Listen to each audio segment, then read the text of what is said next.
All right. Hello, hello, hello. Welcome to yesterlore, number, I forget, I think 20 or 21 at this point. But yeah, welcome to yesterlore. Today, we are taking a break from rune poetry proper to read some poetry about runes. We are going to be looking today at the section of hávamál called rúnatal. It's kind of a artificial, sort of modern sectioning of the poem hávamál. So I'm going to give a little bit of background about what it is, and then explain how we're going to read it from the manuscript and the not manuscript.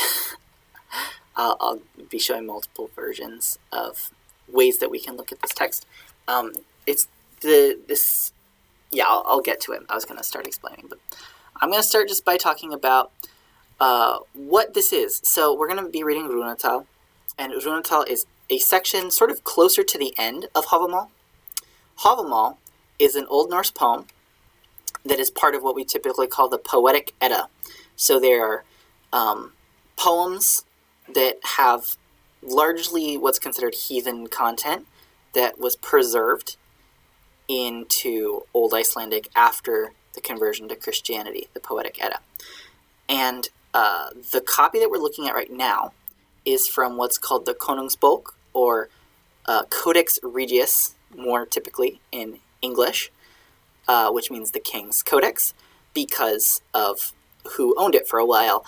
So this manuscript was first written probably in the 1270s in Iceland, and this was after the conversion to Christianity.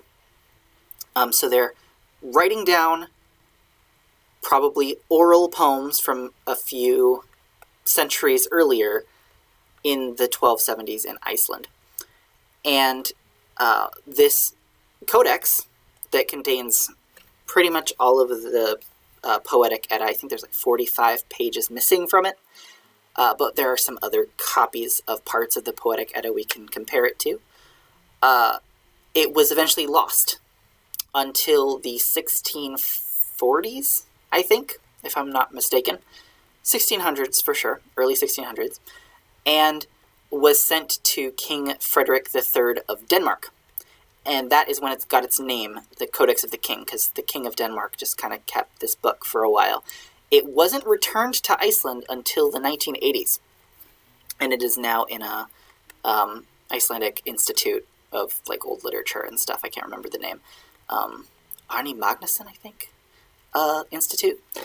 But in any case, it is back in Iceland now, and it has pretty good handwriting for a Icelandic manuscript. Now, I'm going to explain a little bit more about what hávamál specifically is. So, the Poetic Edda contains a bunch of different poems, pretty much all alliterative verse poems of some shape or form. And I've mentioned before that Old Norse had a few different kinds of alliterative verse, whereas in Old English it's more sort of like there's alliterative verse and it has its rules and that's it. Old Norse developed a bunch of different variations with slightly different rules. And what we're going to see mostly here is what's called ljóðaháttr, which is like the form that is considered more poetic, or that's used much more in songs and poems. And it's a variation on alliterative verse that basically is going to correspond a lot to like a line of alliterative verse in Old English, where you have half one, where you have one or two of the alliterating consonant, and then the second half line, so you have a break, and then the second half line, which has one, which is the first one. That's usually how it goes. And then what ljóðaháttr adds is a sort of third half line that's usually indented on the next line, and it is just a single half line that has two, like it has a pair of alliterating words. Always a pair. Now, the ljóðaháttr in this section isn't perfect. There's a bunch of sort of places where there's a bunch of sort of mini half lines in a row.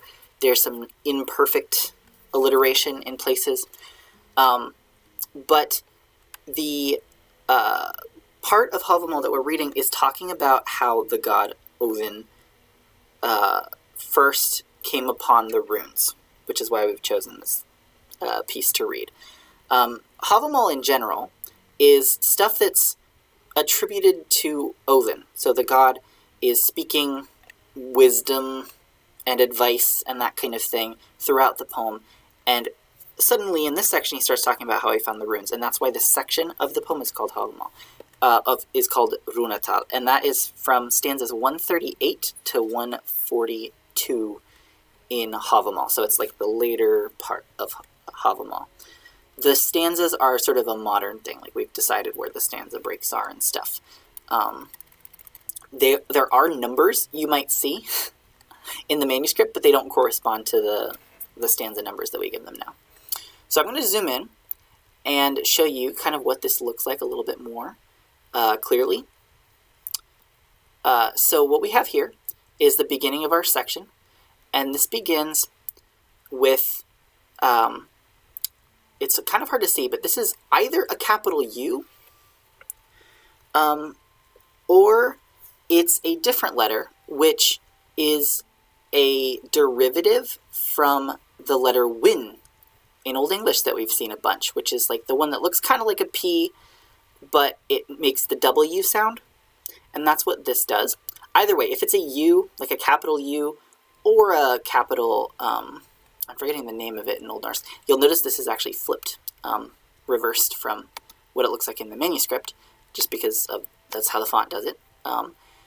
Either way, it's going to be pronounced like a W in Old Norse. Whenever you see a V that is a real V, it's going to be pronounced W in Old Norse. It's a V in modern Icelandic, but it's a W in Old Norse. You'll also see that word internally, there are a lot of V's, but we tend to transcribe them as U's just because, again, there's no difference between V and U. We've talked about this a little bit before. So what we're going to do is we're going to like briefly look at each stanza in the manuscript and how it's written, and I'm going to explain some scribal things, and then we'll go to sort of my typed out version, and I'll start amending things that editors tend to think, ooh, this is maybe a scribal error or something, and fix those, or sort of normalize it to more readable Old Norse, and then I will go about translating it. So that's sort of the process that this is going to go in. And as I'm doing this, as always, please feel free to ask questions, clarification, all of that. That's why we're doing this. So just let me know if you have any questions as we go. So we're going to start with the first sentence, and I'm going to use this as a way to sort of introduce how are Old Norse, like Old Icelandic scribes, writing things. And there will be a lot of similarities with the Old English manuscripts we've looked at, but there's also a lot more use of sort of like diacritics and abbreviations in the Old Icelandic stuff than we typically see in Old English. We saw some abbreviations, and we'll recognize some of them here, but there's a lot more heavy use of abbreviations in the Icelandic manuscripts here. So I'm going to start here with this word. So this is a W here, and it's really hard to see because of just like the resolution of this image, but it's wait. That's an E. It's kind of hard to see, but it's an E. You'll see more E's over here. Kind of have this slant to it like we kind of got used to in Old English manuscripts. So it's wait. This is an I. Remember, no dots on I's yet. And this is the T, which kind of looks more like a C. We're a bit used to that too. You'll see both kind of T's in Old Norse manuscripts, but more of the shorter Old English one, which I think I forgot to change these T's to here, but they look close enough, so that's fine. So we have wait, ek. And this is something you'll see a lot in Old Norse poetry, flipping the verb and the subject for no reason other than poetry reasons. It just sounds better to the poet. So wait, ek, means I know. In Old English, this would be like wat each. And we've seen this verb before in Old English. Witan is to know. So it's I know. At, ek, hek. is what this is here. Weet ik at ik hek. And at, oftentimes in Old Norse, is going to kind of be equivalent to that in English when it's a verb and then you have another verb coming after it. So like what this would be is I know that I hek. And hek here is it's a past tense. It's cognate to the word hang in the past. So it's I hung. Wouldn't be hung, it would be hanged, I think. In yeah, right, because hung is the past. No, I think it's hung. Yeah. I know that I hung. I hanged. Either way, it's hek. And this gives you an idea of a sound change that actually happens from Older Germanic to Old Norse specifically. Whenever you have a coda nasal, like an N at the end of a syllable, followed by a stop consonant, it's like a T or a K sound or a P sound, not as much with P, but with T and K, the nasal will just assimilate to the following consonant, meaning it will just become that same consonant. So this was hank at one point, but then it became hek. So I know that I hanged. I'm really having trouble with what the English past tense of hang is right now. If you know what it officially is, please let me know in the chat. I think it's hanged. But I also think there's more than one standard of this word. Doesn't matter. Hung. Yeah, I keep thinking hung, but then hung feels weird because it's a... Yeah, I keep going back and forth between a hung and hang, because hung feels like it's a past participle, but also hang and hung is a weird word in English anyway. And I think it's a situation where there's two different verbs that have similar meaning. Like there's hang intransitive, like something is hanging, versus actively hanging someone transitively. And my instinct says that hanged is the transitive one, where you hang someone else. But I don't know what's going on there. Oh, my computer's doing something very odd. But yeah, thank you. So I know that I hanged, hung, whatever it happens to be. Oh yeah, my computer's doing something very strange. Don't know why. It's freaking out. Apologies. So I know that I hanged, and then we have winga meidi. Winga meidi.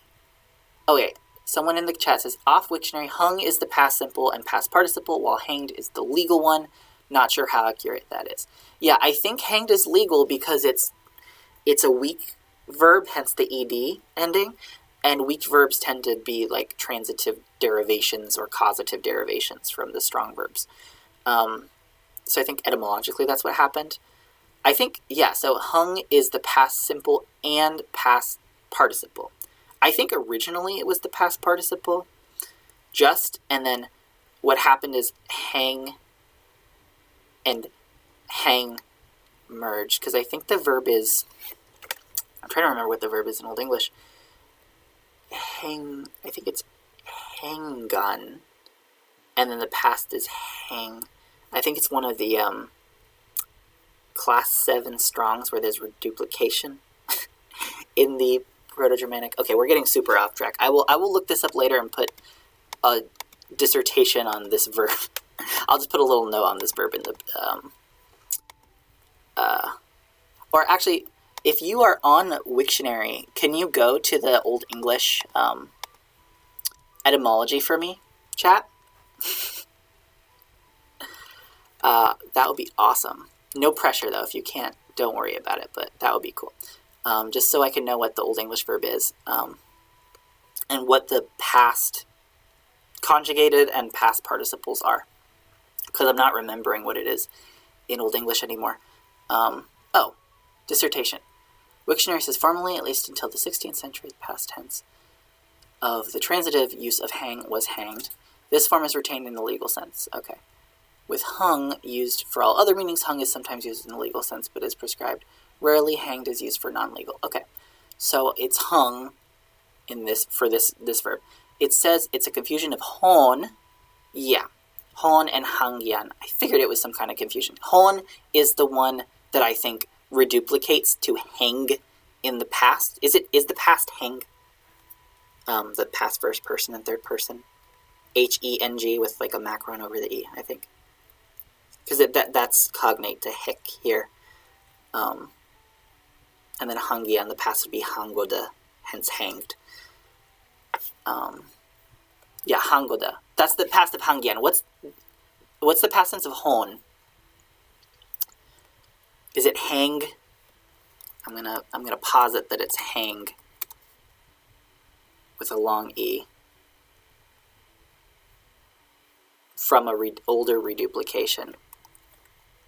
Yeah, okay, it's hang. Sweet. Thank you for doing that. Yeah, so hang in Old English is cognate to heck here. We have assimilation, and then also when that happens with G, it devoices to the double K, which is spelled with C often in Old Icelandic. But it's double K's in modern Icelandic, and it's pronounced hick, I think. My modern Icelandic is very bad. Okay, so we've got windga meiði. Now, windga is an adjective that describes meiði, so I'll go to meiði. Meiði is the dative of meiðir, and this is a dative of location. Meiðir is a post, or in many contexts, it's a tree, specifically a gallows post or a gallows tree. So like a tree you'd hang someone from, which in context, I think that's the interpretation that makes the most sense, given that someone's hanging. So I hung on the tree, and what kind of tree? It was a windga meiði. This is, it sounds like it, it's windy is what this is. Windga is the dative adjective. Windugur, I think is what it is in the nominative, I think. Windga meiði. So I know that I hung on a windy tree, or from a windy tree. And then we have a netur allar neo. Okay, so this a here, that is probably actually metrically part of this. Windga meiði a, so it's like on. So a is cognate to on in Old English, so it's like on. Sometimes you'll see in Old Norse, you'll have prepositions come after their objects, so they're more like postpositions, especially in poetry. So if we were to reorder this to a more standard sentence, it would be like ek veit ek. So et veit, why can't I speak today? Ek veit at ek hek a windga meiði. But the meiði is, the a is after meiði here. So on the windy tree. And then we have this E with this little, like, what we'd call an ogonek here. It's E caudata is what it's called sometimes. Or E with like a little kind of, it's not quite a siddhi, it's like the reverse of a siddhi. It's what we call an ogonek typically. And it's used where we'd often normalize that to an ash, more typically. It was on the first E there too, but that's probably just normal E. This we'd probably make that, which is natur. And what you'll notice is there's an L here, and then there's this little tick here that looks like an apostrophe, but that's actually just another L. The scribe was like, oops, this needs a second L, and added the L in there. So it's allar, and then neo is 9. So allar is all, and natur here is nights. So all of 9 nights is what this is. So I know that I hung on a windy tree or gallows tree all of 9 nights. Then we have geiri undath, and then there's like this little apostrophe attached to the top of this thorn here. You'll notice the D's are a lot like they were in Old English, where they're sort of more curly like this. So geiri undath whatever this little apostrophe is. When you see this little apostrophe or like a zigzag over a letter in Old Norse, what that often means is that there's an R that has been raised up. You might remember when we talked about Old English sort of diacritics, that there was a line that you can see over vowels, like over here, that means that there's a nasal after it. Usually it's an M if it's a noun, where it's like a dative plural. And that's actually what it is here. It's sjalvum over here. And often in other situations, if there's a line over it, it's an N. You can't really tell either way. You kind of have to use context. But it indicates that a nasal consonant has been moved up to save space. Similar thing here with the apostrophe here. It's an R is missing. The zigzag often means that it's more than just an R. It's some kind of vowel followed by R, like an ER, or usually it's ER or a YR or an IR or something like that. And we use context to figure out what it should be. Here, this word is undaður. So let's stop there. Geiri undaður. And I'm actually going to go back to this version here because it's a little bit easier to see. I'm going to do my emendations actually. So it's wait, ek, atek, hek, winga, may the a. And I'm going to add the accents where they should go. A here. Mater allar neo. Geiri undaður. And we probably normalize this to an ev. You don't really see thorn intervoicedly, phonetically at least, in Old Norse. And so usually in Old Icelandic and in Modern Icelandic they use ev here. But in manuscripts they use thorn, so that's fine. I just turned the V that was there into a U, because it's pronounced un here. Geiri undaður. Undaður means wounded as an adjective. Geiri undaður. So undaður is wounded. It's related to wounded. What we see a lot in Old Norse, and I think I talked about this last week, is when there used to be a W before a U or an O, that W goes away because there's already a back vowel there, a back rounded vowel. So they're just like, we're fine without the W. And what that has actually ramifications on the alliteration then, because W's that are W's, Japanese type E, yeah, Japanese has a similar thing going on. W's before front vowels and a do not go away. And so we'll actually see an example, hopefully today, of a place where there used to be alliteration, but there isn't anymore. So like in cognate languages, it alliterates, and in Old Norse it doesn't. And that can actually be a way of finding evidence for really old things that probably survived orally from a time before that sound change happened. So we can kind of use that to our advantage when we are looking at the alliteration. Now here, so that would change it from a consonant alliteration to a vowel alliteration. Yeah. So here in this line, the alliteration is actually on G here. So we can't tell either way. So like, let's say that the alliteration wasn't on G. Like, let's say we moved ovni before. Then it would be vowel alliteration, and that would be evidence that this line was originally composed orally after the sound change had happened, because they're alliterating U with O when this word actually originally started with a W.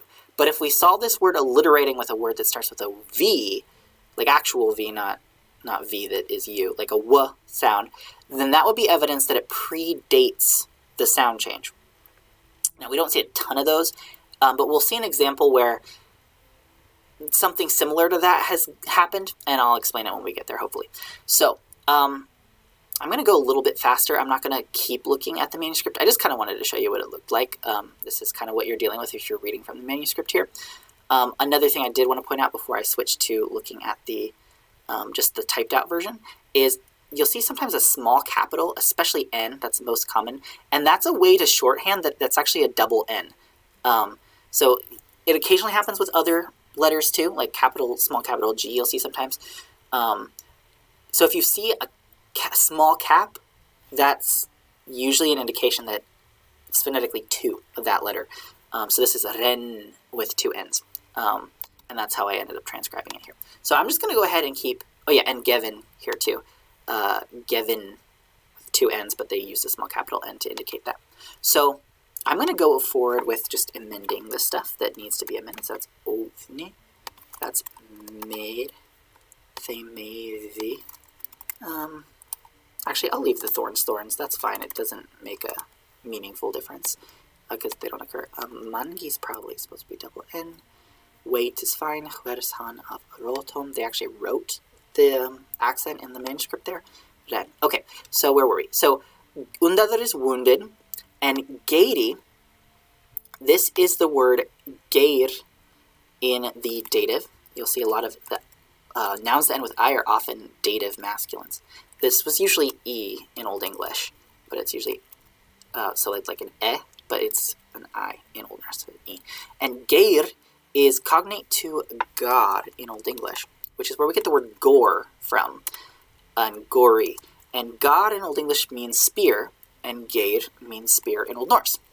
So geiri undadr means wounded, and this is dative, and this is what we call a dative of instrument. We had a few of those in Old English manuscripts too, where the dative is used for an instrumental meaning. So it's like wounded by a spear. And then we have this Turonian note, which is, we've seen it in Old English before. It is, it's just and. It's what we use an ampersand for now. It means and. So in Old Norse, and is ok. OK or OC, however you want to spell it. In normalized Old Norse, usually you use a K. In modern Icelandic, it's O with a G. Because modern Icelandic has some situations where final K becomes G in some words. So, wounded by a spear, ok gevin Odni, and Odni is the dative of Odin, so to Odin here, to Odin, and gevin is the past participle of giva, which is to give. So this is given, it's exactly cognate to given. And given, or offered to Odin, sjálfur sjálfum mer. Sjálfur is self, and it's in the nominative singular, so it's the subject. The self, sjálfum, to the self, and then it's mer, me. This is the dative of ik. It's cognate with me, me in Old English, me in modern English. And so it's self to myself, because this is supposed to be Odin speaking this poem. So, wounded by a spear and given to Odin, self to myself, all thame maybe, and mangi veit.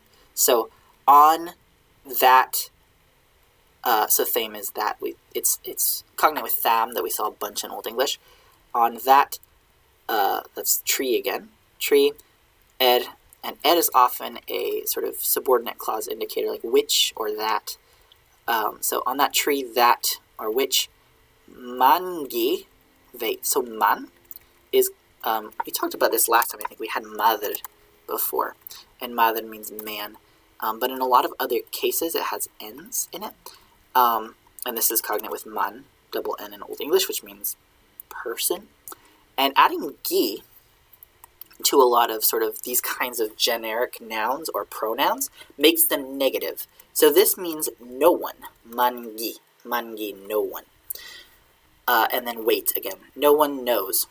So on the tree that no one knows, hvers han av rotom ren. These S's, I didn't point these out, but these S's are long S's. They look a little bit different than the Old English ones that are usually descenders that go down, almost like an R that continues to go down. These ones are more up above, like an F, and these are sort of the long S that you see in some older, early modern English manuscripts. But here, hvers is the genitive of hver, which means which or what. So it's of what, and then han is the pronoun he, but it might be referring back to meiðr here, because meiðr is masculine. So of what he, off is from, and it usually takes the dative here. Here it's rotom. Rot is where we get the word root from. It's from Old Norse. The actual Old English cognate to this word is wirt, which is where the word wort comes from, wort, W-O-R-T, like in mugwort or St. John's wort, those words that mean root, or like herb. Root is the Old Norse cognate to that. I don't think I have time to explain the etymology of how, but it's cognate, and we loaned rot from Old Norse into English, and it kind of superseded wirt. But av rotum ren, and ren here is probably from rinna, which means to run, as in flow, like running water or flow. Here, though, it's from the roots, so from which he sprang or like flowed from the roots or grew from the roots. And I think the runner here is the tree. It's kind of hard to interpret here. So on that tree, so actually I'll probably start the stanza over. I know that I hung on a windy tree all of 9 nights, wounded by a spear and given to Odin, self to myself, on that tree that no one knows, from which he ran from the roots.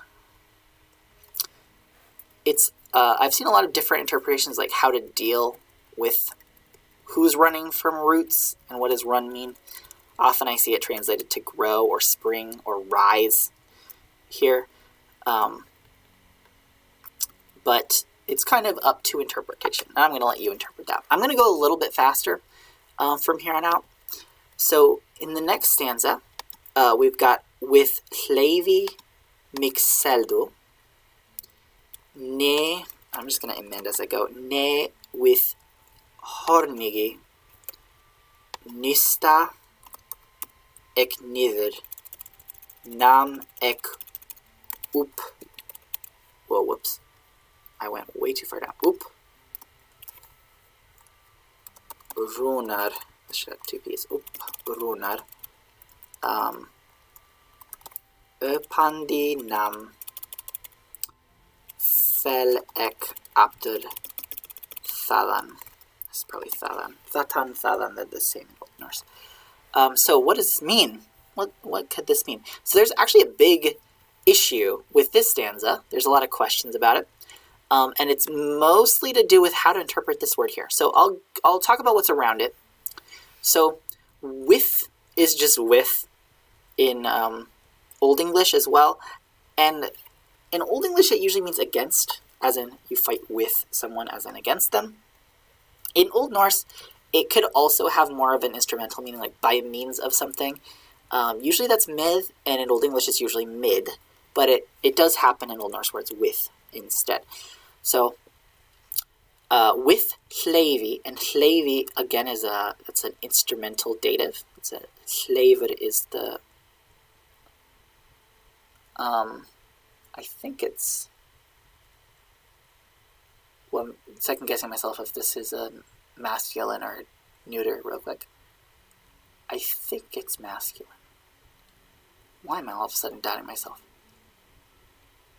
Might be neuter. Either way, the dative is e here. It's cognate to hlav in Old English, which is hlav is loaf or bread. So with bread, mik, which is me, as a direct object. So with bread, me, seldo, which is probably a past tense third person plural. So they did something, and I'll talk about the issues with this word, like its possible meanings. Ne with hornigi. So ne with hornigi. This little 2 looking thing, this is just how this comes out in this font. It's what we call an R rotunda, and it shows up after O's and D's because they're very rounded. Whenever you have a sort of rounded consonant, sometimes after thorns as well, and then you have an R, the R is kind of like, it's supposed to be like a capital R minus the vertical line that begins it. So it's like the 2 shape that you connect to the R, but lowercase, like you're attaching it to the O almost. That's R rotunda. And that's what shows up here. It's just an R. Ne with hornigi. So we have this gi here again that means negative. So we should kind of back project this ne here. Ne is like neither. So it's like neither with bread nor with any horn. So probably drinking horn. I think the idea is like neither with food nor with drink. Me, they, something did. We could probably use context. So he's hanging for 9 nights on a tree, mythically. And they're something him neither food nor drink. The idea is this probably is something to some form of give. Oh, starve. Starve with food or drink? Neither with food or drink? Yeah, the idea is he's starving, right? That's correct. But the actual literal translation here. The sort of most straightforward option here is the verb selja, which means to, it's cognate with sell. We had sellan in Old English. And we saw that in Old English, sellan can mean more generally to give as well as to sell. It doesn't have to be a monetary exchange. It can just be any kind of like offering. And the past tense of selja in this form would be seldu with a U probably instead of an O. Final O and final U are kind of the same in both in Old English and Old Norse. They don't tend to be distinguished meaningfully. Just different scribes had different preferences here. Normalized wise, this is usually a U. But the issue here is with here. Usually when you give someone something with selja, the thing that you give is in the genitive case, rather than with this sort of preposition plus dative construction. Selja with seems to be problematic for translators. But it makes the most sense to like be offered. I was neither offered food nor, so they neither offered me food nor drink from a drinking horn. That kind of makes the most sense, but the issue is sort of like the grammar of it all. So a suggestion that I've seen is that it, actually I've seen a couple. One is that to add more alliteration, this is supposed to be an H, and then it's heldu, which is like hold, so like they held me up, neither with loaf nor with horn, in the sense of like they neither sustained me or held out their hand to offer me. The latter would be kind of grammatically problematic as well. The other option I've seen someone do is that to suggest that this is actually saldu. And that, so saldu would mean like to make happy, like to gladden, because sal is happy. So I wasn't gladdened by, like I wasn't graced with food or drink during this time. It's unclear, and I don't think it can ever be clear, but those are sort of the issues here. But in any case, semantically what's happening is he's not getting food or drink. That's what matters here. So neither with food or drink, I was sustained in some way, whatever the verb is. Then we have this verb nista here. Nista is the past tense of the verb nisa, which means to peer or to gaze at. And nista ek nither. I gazed neither, which is cognate with beneath. I gazed down. Neither. I gazed down.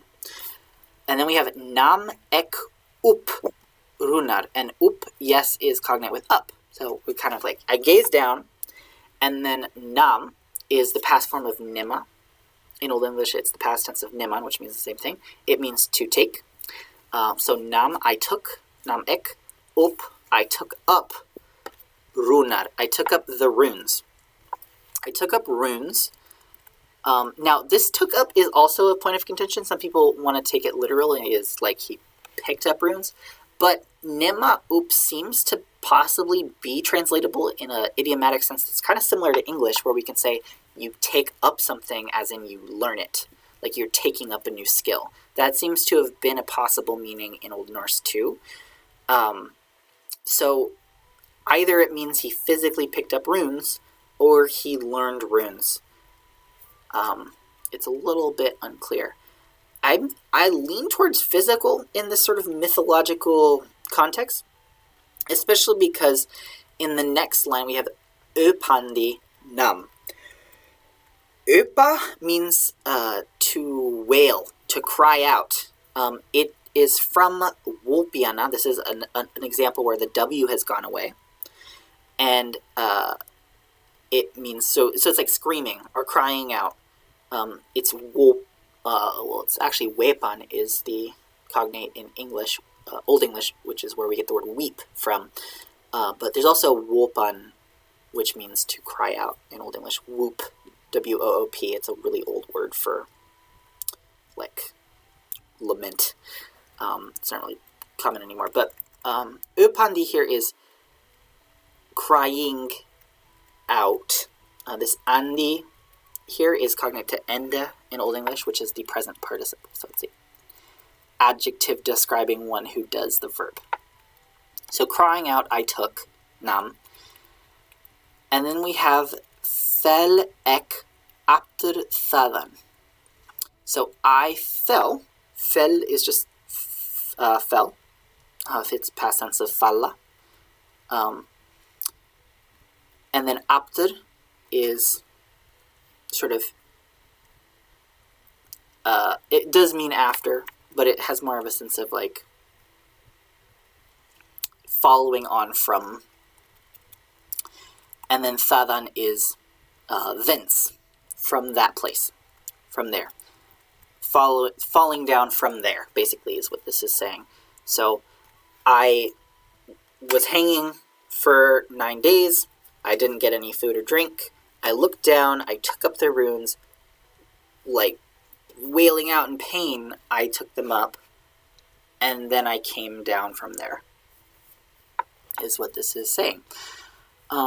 Which is interesting. And this is an example here where we do have the W going away, and now it has vowel alliteration. So what this means is this line can't predate the loss of W for backgrounded vowels. Because they're alliterating it with a vowel, so when this was composed, this word started with the vowel. All right, let's go to the next stanza. I'm hoping we can get to the really juicy alliteration bit. I'm hoping we can. So the next stanza, and I'm once again going to normalize as we go. We have thimbljóð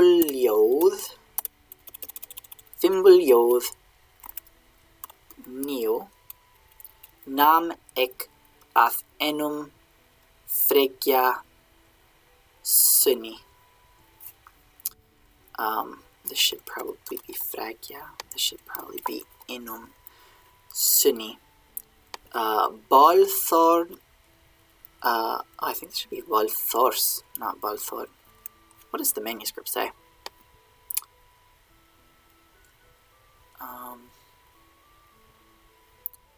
After Thatan Fimbuljóð neo nam ek af enum fregja sunni Balthors. Okay, yeah, that was a typo on my part then. I need an S there. There we go. Oh, I can just type one. There you go.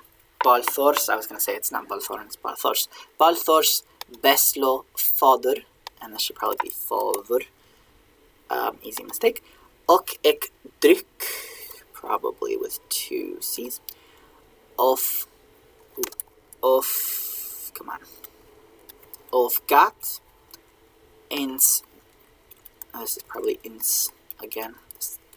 We're seeing some examples of I going down to E before nasals. That's a common thing for people to sort of mentally do. Dyra, mjäder, asin, odreri. Okay, I think we can get through this one. So, thimbljóð neo. This is going to be, so fimbul as a prefix usually means like awesome. or great or intense. So it's an intense ljóð, and ljóð means a song or a poem. It's ljóð in Old English. So yeah, it's a poem or a song. So an epic poem, we could say epic poem, and there's 9 of them. I took 9 epic songs. Nam ek ath inum. I don't know why I changed these back to e's. What I meant to do is change these to dotless i's, but I subconsciously typed those instead. Whoops. Ath inum frekja sinni. So here this is the word sonur, which means sun, S-O-N, sun. And it's in sonur, the sun. Which sun? The frægja sun. In modern, I think this would probably be like fræga, just fræga without the I there. But it can be frægja in Old Norse, and it means famous. That famous sun. I took 9 awesome songs or poems from that awesome, like, famous sun. Who was the famous sun? It was Balthor's. So it's from Balthor, which Bal, this AU connected. Sometimes it's written AV connected. Either way, it's what we typically normalize as like an O caudata, which is the O with the ogonek there. In modern Icelandic, it's usually just an O with 2 dots over it because a bunch of vowel phonemes merged. But it means, it's cognative balu in Old English, and it means like death. The English cognate is, modern English cognate is bale, which is a really rare, archaic sounding word that means death. If something's baleful, it's like deadly. But Bal Thor, this is actually probably supposed to be a long O. Bal Thor. So deadly thunders, so deadly thunder, and this is just genitive, it's an S here. And then it says Bestlo father, father of Bestla, whoever Bestla is. Bestla is, I think, a female name. And it's the father of Bestla. Is the son the father of Bestla, or is Balthor the father of Bestla, and then Bestla is the sister of whoever this son is? Balthor, we're not, it's grammatically ambiguous, and therefore semantically ambiguous in our situation, because we're not sure. So I took up 9 awesome poems from this guy, whoever he is, and then, and, ok ek dryck. This is another situation where the cognate is an N, followed by a plosive, velar plosive. It's cognate to drank here, or drink, sorry. But here it's drink, the noun. I drink of gat. Gat is the past tense of geta. Geta is where we get the word get from. And gat is got. So I got from the drink. Ins dyra mjadar. The deer, we saw a lot of examples of deor in Old English. This is cognate to it. Deor. Mjadar. This is, mjodr is mead. The deer mead. So this is the mead of poetry that there are some other myths that reference. That the mead of poetry is a mead that Odin drank and got the wisdom of the runes. It's an idea in a few different sources in Old Norse. So it's the deer, the precious mead. And then we have ausin, sorry, it's not O, it's O. Ausin odreri. I think in the manuscript it is actually an AU connected, but etymologically it actually should be au. They didn't really differentiate in the manuscripts very often, but it is pronounced differently. Ausin odreri. And osa means sprinkle or pour something. And osin is the past participle of that, so it's poured. And it seems to be a title here, like the poured. And then we have odreri here. And odreri could be a name. It might be a name. Who it's the name of is actually debated sometimes. And also what case it's in is debated. This here would suggest it's probably a nominative singular, so it's like a weak noun name. Other times it is not seen that way. Some people think this could be a name of Odin. It starts with oath here, so that's possible. And this is another word. Whenever we see oven, actually, there used to be a W here, so that would alliterate. Now this didn't have a W, so this is post W loss. All right, I think we have time to get into this stanza, which I wanted to get to because it does have a really cool example of the old alliteration issue, but it's been resolved in Icelandic here. So I'm going to read this next one. So it's tha nam ek. This is probably fravats, and usually this is normalized to st. Anytime you have an st or ts, it's liable to become a z in the spelling, just to save space. Ts, st, even like ds or s, those all are liable to become a z. But here it's ast. More typically when it's spelled out, it's with a k actually here. But frevask, ok fróður, it's probably voiced here, fróður vera, ok waksa, ok vel havats. That's probably havaks again. Orð mer af orði, orðs leitaði.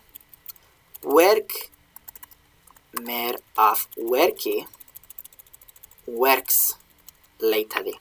Okay, so what's going on here? Then, and tha actually means then in Old English too. We saw plenty of that in Old English. So then, nam ek, I took up, and then we have frævaks, frævask, which this sk ending is what we call a mediopassive suffix. It's st in modern Icelandic, and it means this verb means something like to. Fræva is like to fertilize, and then the mediopassive is like to become fertile. Then I took up, I became fertile, and fróður vera. So this is to be, vera is to be, and then a fróður is wise. We had fróð in Old English, which was a cognate. So, and we had this in the Norwegian rune poem, I think we had this word. So then I took up, I became fertile, and I was, or like, and be wise. What to do with this copula here, a lot of people just ignore it. It's probably just there for metrical reasons to keep syllables where they need to be. The alliteration is on the F here, of course, FR, FR. And then we have ok waksa, ok vel havask. So, waksa is to wax, to grow. And vel hava, hava is have, and then well is well. But as a phrasal verb, it can mean, especially in the mediopassive here, is like to do well for yourself, or to thrive, have prosperity, that kind of thing. So it's, and I throve. I was thriving. So after this whole experience of drinking the mead, learning about the runes, I did very well. I grew and became wise. Then we have the kind of really interesting part here metrically. We have orð, which is cognate to word in Old English. And there used to be W's here. I'm going to write W's as V's just for fun.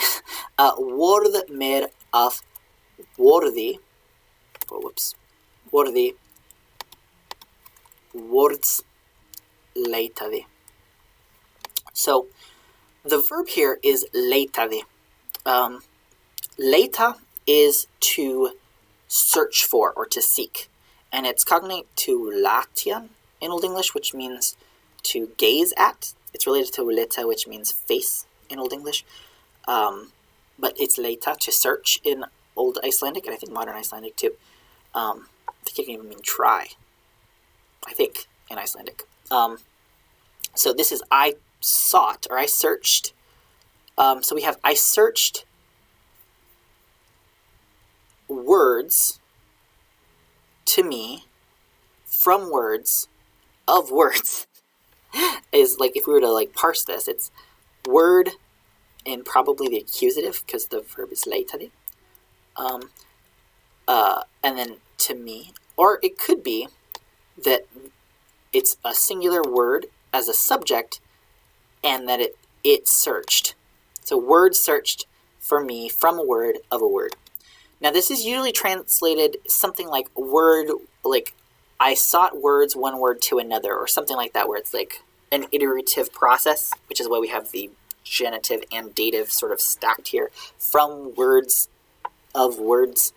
And then the next line, we have a parallel here. We have werk mer af werki, works leitade, same syntax exactly.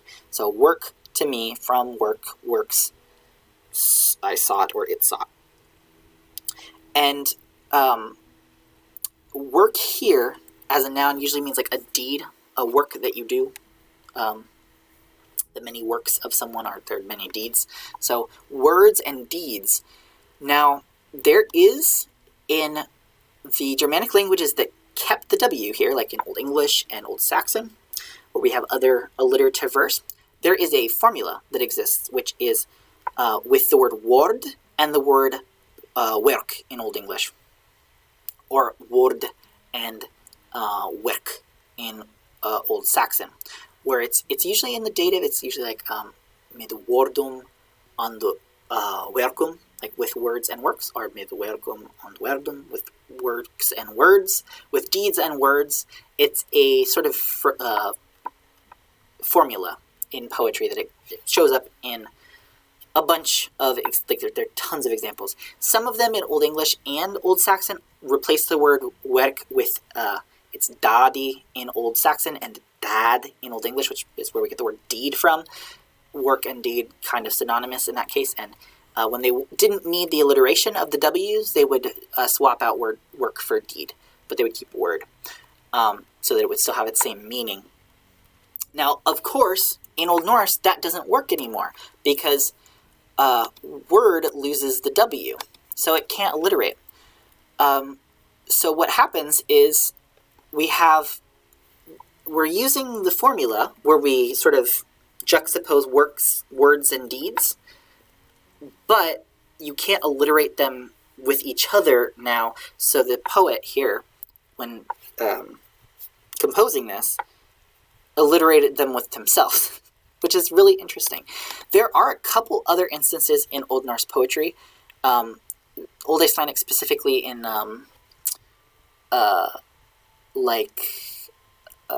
what's the word for it? Skaldic verse that you'd hear in like Icelandic courts, where they have this word orð and werk sort of paralleling each other, but it's always on different lines because they can't alliterate anymore in Old Norse. But the fact that they still show up in pairs pretty often lends to the idea that the pairing predates the change of the V losing. Like, the actual composition has to post-date it because they're not alliterating them with each other anymore. Or maybe they originally alliterated, but then they had to move it down to the next line. Like, the poet noticed, like, hey, that's a malformed poetic line. I should alter that by the time that the W went away. So this is one of my favorite parts of this rúnatal, just for that etymological note, that the W has caused sort of this new pattern where you, on different lines, parallel words and deeds rather than on the same line because they can't alliterate anymore. And that's actually where we're going to stop. So far we've got Odin hanging from a tree for 9 days. Then he takes up the runes while hanging from the tree. And then he takes up poems from someone and drinks the mead of poetry, after which he's prospering and words and deeds are just kind of flowing from each other. He can cite verse wonderfully. And in next week's section, we'll probably finish rúnatal next week, and then the following week we'll go back to rune poetry proper. We'll be looking at the Old Icelandic rune poem. But in next week's section, he's going to start telling us what our experience with runes could be, potentially. at least in this next stanza. So that's the plan for next week. We'll finish rúnatal. We might even start the Old Icelandic rune poem, but I doubt it. We're at least going to finish rúnatal. And then the following week, we'll definitely be doing the Old Icelandic rune poem. So I want to say thank you for everyone who watched tonight, and thank you everyone for all of the awesome comments. I really appreciated it. And I will hope to see you next week, same time, same place on Twitch. The recording of this with any extra notes on the verb hang, thanks to everyone in the chat who helped with that, will be up on YouTube in a bit, maybe like an hour or so. I really enjoyed the stream today. I really enjoyed you being here. Thank you. Yeah, I will see you next week if you can, and if you can't make it, remember, I always put the recordings on YouTube so you can watch after the fact. I do read the comments on YouTube if you leave a comment. Thank you so much, everyone. Have a great rest of whatever time zone it is for you, and good night.